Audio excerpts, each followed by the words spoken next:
Hello, and welcome to my YouTube channel once again. I hope you all are doing very well. আজকে আমরা এমন একটা জিনিস নিয়ে কথা বলবো যেটাকে আমি বলি the essence of the language. And this is probably the most important topic of any language.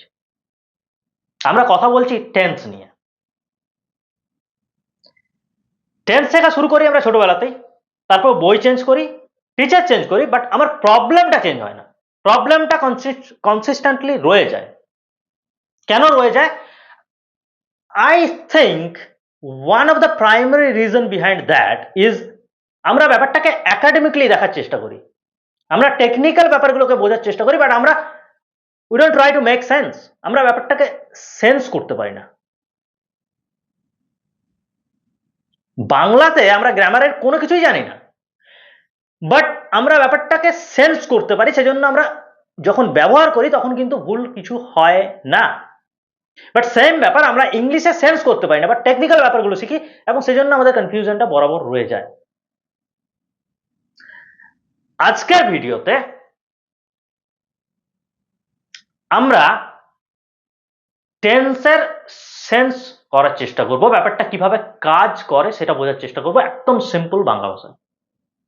And I guarantee if you watch this video carefully, you will never ever face any difficulty in tense. That's a good promise to start with. Yes, let's jump right in. So আমরা এখন tense নিয়ে কথা বলছি। First আমাকে বুঝতে হবে টেন্সটা কি। আমরা বইয়ে বিভিন্ন রকম ডেফিনেশন দেখি, বাট আমরা এখানে আমাদের মতো করে বোঝার চেষ্টা করবো যে টেন্সটা কি।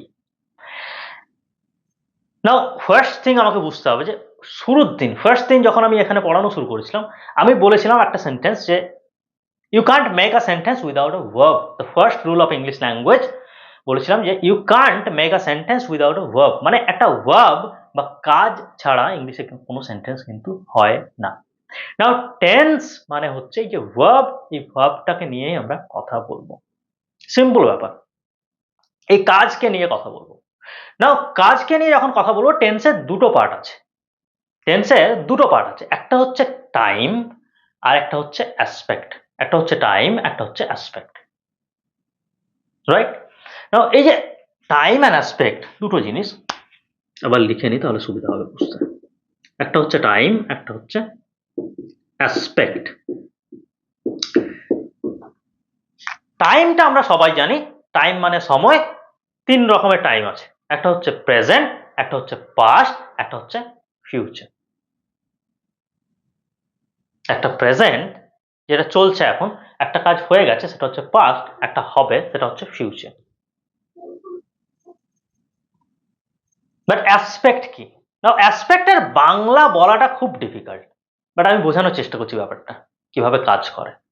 অ্যাসপেক্টের মধ্যে আবার দুটো জিনিস আছে। একটা হচ্ছে বেসিক্যালি অ্যাসপেক্ট মানে হচ্ছে যে কাজটার নেচারটা কিরকম, কাজটার প্রকৃতিটা কিরকম। অ্যাসপেক্টের মধ্যে দুটো জিনিস আছে, একটা হচ্ছে কি কন্টিনিউয়াস, আর একটা হচ্ছে কি পারফেক্ট। একটা হচ্ছে কন্টিনিউয়াস, একটা হচ্ছে পারফেক্ট, ঠিক আছে? কন্টিনিউয়াস মানে কি? কন্টিনিউয়াস মানে কাজটা চলছে, মানে আমি এখন কথা বলছি, এটা একটা কাজ চলছে, আমি হাতটা মুভ করছি, এটা চলছে। আপনি আমাকে দেখছেন, কন্টিনিউয়াসলি দেখার কাজটা চলছে, আপনি শুনছেন, শোনার কাজটা চলছে। মোট কথা হচ্ছে কাজটা চলছে, বাট এখানে কিন্তু টাইম বলছি না, কাজটা চলছে, জাস্ট এটুকুই। Now perfect, now this is the most important thing. এটা আমাকে বুঝতে হবে, এটা বুঝলেই মোটামুটি পুরো ব্যাপারটা কভার হয়ে যাবে। পারফেক্ট আমরা কখন বলি, কোনো কিছু কখন বলি যে পারফেক্ট?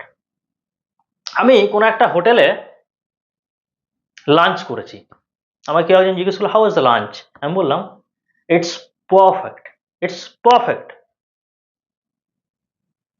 রাইট? আমি রাস্তা দিয়ে হেঁটে যাচ্ছি, একটা বন্ধুর সাথে দেখা হলো, আমি বললাম ইউ লুক পারফেক্ট।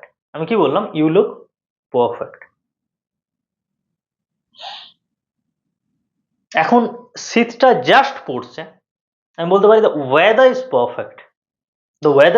পারফেক্ট, না, এই যে বললাম যে দ্য মিল ওয়াজ পারফেক্ট, বা ইউ লুক পারফেক্ট, বা দ্য ওয়েদার ইজ পারফেক্ট, আমি কখন বলছি, কখন বলছি পারফেক্ট?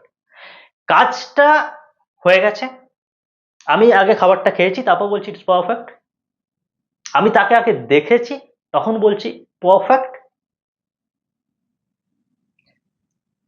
আমি ওয়েদারটাকে ফিল করেছি, তারপর বলছি পারফেক্ট। সো পারফেক্ট যখন বলছি, পারফেক্টের সঙ্গে আরেকটা ব্যাপার চলে আসছে, যেটা হচ্ছে আমার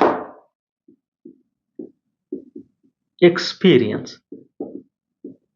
মানে আমি যে জিনিসগুলোকে এক্সপিরিয়েন্স করেছি সেটাকে বলতে পারি পারফেক্ট। মানে কাজটা হয়ে গেছে, this is the most important thing, যে আমার কাজটা হয়ে গেছে, কাজটা হয়ে গেছে মানে পারফেক্ট। সো একটা কাজের কি, একটা কাজ দুরকম হতে পারে, একটা হতে পারে কাজটা হয়ে গেছে, না হয় কাজটা চলছে। সিম্পল। কাজটা হয় হয়ে গেছে, না হয় কাজটা চলছে। বোঝা গেছে? তাহলে তিনখানা টাইম বললাম, present, past and future. Aspect বললাম দুটো, একটা হচ্ছে কন্টিনিউয়াস, একটা হচ্ছে পারফেক্ট। না, এই যে কন্টিনিউয়াস, এই যে পারফেক্ট, এই দুটোকে অ্যাড করে আরেকটা অ্যাসপেক্ট চলে আসে। এই দুটোকে যখন অ্যাড করে দেবো, তখন কি বলবো? তখন সেটাকে বলবো পারফেক্ট কন্টিনিউয়াস। তখন বলবো কি,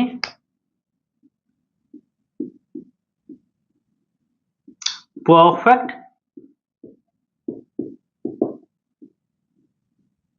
পারফেক্ট কন্টিনিউয়াস। আর এই দুটোকে যদি সেপারেট করে দিই, তখন হবে কি? তখন হবে সিম্পল।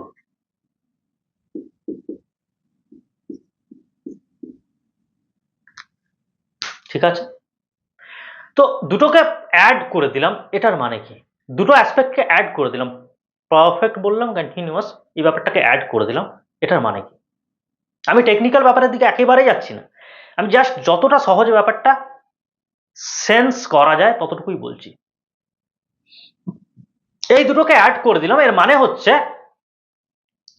একটা বড় কাজ, তার কিছুটা পার্ট হয়ে গেছে পারফেক্ট, কিছুটা পার্ট কমপ্লিট হয়ে গেছে, কিছুটা পার্ট কন্টিনিউয়াস, মানে কিছুটা পার্ট চলছে। যদি বলি একটা বিশাল বড় বিল্ডিং হচ্ছে, বিশাল বড় বিল্ডিং হচ্ছে, তো বিল্ডিংটা কি হয়েছে? বিল্ডিংটা স্ট্রাকচারটা হয়ে গেছে, স্ট্রাকচারটা হয়ে গেছে, means that is perfect. But building এর ডেকোরেশনের কাজগুলো চলছে, তখন কি? কন্টিনিউয়াস। তাহলে পুরো বিল্ডিং, যে পুরো প্রজেক্টটা যদি দেখি, তাহলে কি হচ্ছে? এই অ্যাসপেক্ট, এটা হচ্ছে কি প্রেজেন্ট, সরি, এটা হচ্ছে কি পারফেক্ট কন্টিনিউয়াস। তাহলে পুরো বিল্ডিং এর পার্সপেক্টিভে যদি দেখি, এটা কি হচ্ছে? পারফেক্ট কন্টিনিউয়াস, দুটো অ্যাসপেক্টকে অ্যাড করে। এরপর এমন কিছু সময় আসে যখন আমি বললাম যে আই গো টু স্কুল, আমি বললাম আই গো টু স্কুল, আমি স্কুলে যাই। এটা একটা এভরিডে হ্যাবিট, প্রত্যেক দিন যাই। না, এই ব্যাপারটাকে কি বলতে পারবো? যেটা কন্টিনিউয়াস, এখন করছি না, এখন করছি না, বাট আমি জাস্ট বলছি আমি প্রত্যেক দিন যাই, রাইট? আমি কি এটা বলতে পারবো যে কাজটা হয়ে গেছে? না, সেটাও বলা যাবে না, কারণ আমি প্রত্যেক দিন যাই। কিভাবে বলবো যে কাজটা হয়ে গেছে? সো কাজটা পারফেক্টও না, কাজটা কন্টিনিউয়াসও না। তাহলে কি বলবো? তাহলে বলবো যে আমি এই দুটো অ্যাসপেক্ট দিয়ে এটাকে ডিফাইন করতে পারছি না, মানে ইনডিফিনাইট। এই অ্যাসপেক্টটা হচ্ছে ইনডিফিনাইট। বোঝা গেছে? সো ইনডিফিনাইট যেটা, সেটাকে আরেকটা আমরা টার্ম দিয়েছি, সেটা হচ্ছে সিম্পল।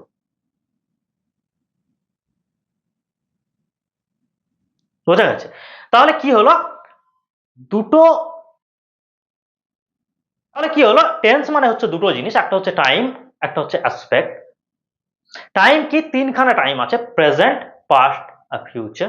অ্যাসপেক্ট কি আছে? অ্যাসপেক্ট আছে দুখানা মেন অ্যাসপেক্ট আছে, একটা হচ্ছে কন্টিনিউয়াস, একটা হচ্ছে পারফেক্ট। এই দুটো অ্যাসপেক্টকে আবার জুড়ে কি হচ্ছে? Perfect continuous. আর দুটো অ্যাসপেক্টকে সেপারেট করে হচ্ছে কি? ইনডিফিনাইট। মানে তিনখানা টাইম অ্যান্ড চারখানা অ্যাসপেক্ট। নাও, এই যে বললাম টাইমের তিনটে টাইম, প্রেজেন্ট, সো প্রেজেন্টের ক্ষেত্রে আমি প্রেজেন্টের সাথে যদি একটা একটা অ্যাসপেক্ট অ্যাড করি, present simple, present continuous, present perfect and present perfect continuous. যদি প্রেজেন্টে কাজটা কন্টিনিউয়াস হচ্ছে, তাহলে বলবো প্রেজেন্টে কাজটা চলছে, প্রেজেন্ট কন্টিনিউয়াস। আমি বলছি এখন কাজটা হয়ে গেছে, পারফেক্ট। বোঝা যাচ্ছে? সেম ব্যাপার যদি পাস্টে হয়, পাস্ট কন্টিনিউয়াস, পাস্টে চলছিল কোনো একটা সময়, পাস্ট কন্টিনিউয়াস, রাইট? ফিউচারে কোনো একটা সময় চলবে, ফিউচার কন্টিনিউয়াস। সো আমরা কি করি, present indefinite, present continuous, present perfect continuous একটা সেট হয়ে গেল, past indefinite, past continuous, past perfect continuous আরেকটা সেট হয়ে গেল, future indefinite and future continuous. ফিউচারে বাকি দুটো আমাদের দরকার নেই, আমরা এখন খুব বেশি ইউজ করি না। So that's it, that's all about tense. এর মধ্যে আর কোনো কমপ্লেক্সিটি নেই। আমাকে এরপর যে জিনিসগুলো জানতে হবে সেটা হচ্ছে এর স্ট্রাকচারগুলো জানলেই হবে, বা ব্যাপারগুলো কিভাবে কাজ করে, এবং নেক্সট ভিডিওতে আমরা ওই ব্যাপারগুলো ডিসকাস করবো, তাহলে কিন্তু টেন্স কভার হয়ে যাবে, কোনো প্রবলেম থাকবে না, সিরিয়াসলি কোনো প্রবলেম থাকবে না। If you try to understand যেগুলো আমি বললাম, এগুলো যদি একটু বোঝার চেষ্টা করেন তাহলে কিন্তু এই ব্যাপারটা নিয়ে কোনো কনফিউশন থাকার কোনো কথা নয়। এরপর আমাদের এটা একটা বিশাল বড় টপিক, তো এরপর আমরা স্টেপ বাই স্টেপ আরো কিছু জিনিস শেখার চেষ্টা করবো, তাহলে ব্যাপারটা আরো যদি কিছু কনফিউশন থাকে সেই ব্যাপারগুলো ক্লিয়ার হয়ে যাবে। বোঝা গেছে? I hope you liked the video. Thank you for watching.